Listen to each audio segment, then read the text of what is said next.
Lehenik eta behin daun kubua borratuko deu, ondoren plano bat sortu, hau eskalatu eta onditu.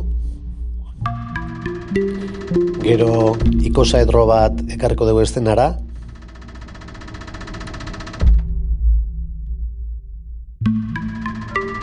Ikosaedroaren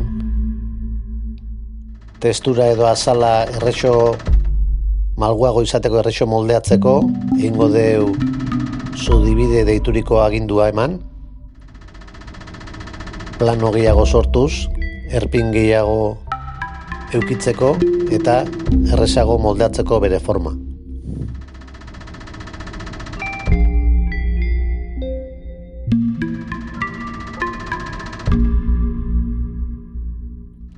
Testura moldeatzeko eraldatzaile bat emango diogu, display izena du, eta moldeatzeko forma testura bat ezartzea izango da. Horretarako testura berri bat sortuko deu.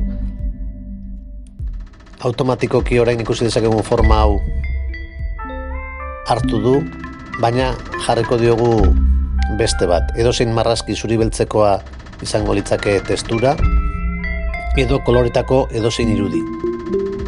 Gure kasuan, Voronoi deituriko testura ezarriko diogu, eta eraldatzaile hau testura hau animatzea besterik ez da falta. Hobeto ikusteko argia jarriko diogu, foko modukoa, inglesez spot.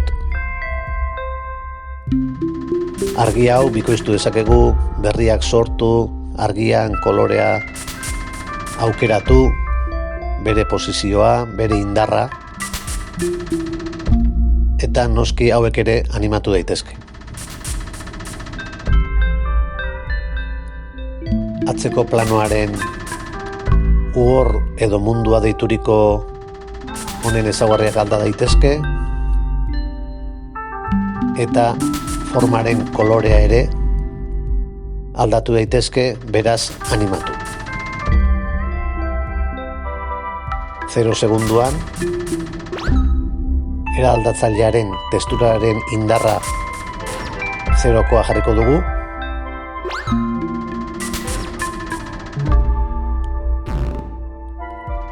Eta animazioen pauso desberdinetan testura honen indarra edo eragina aldatzen joango gara, eta aldatzeko parametroaren gainean I tekla sakatu ondoren aldaketa hori grabatuko dugu.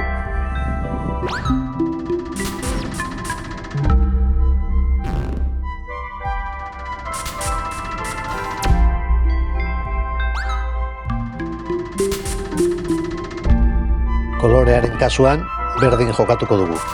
0 segunduan kolore bat eta I teklari eman kolorearen gainean, laukian, ondoren denboraren beste pauso bat hartu, kolore aukeratu eta I teklarekin grabatu, aldaketa grabatu.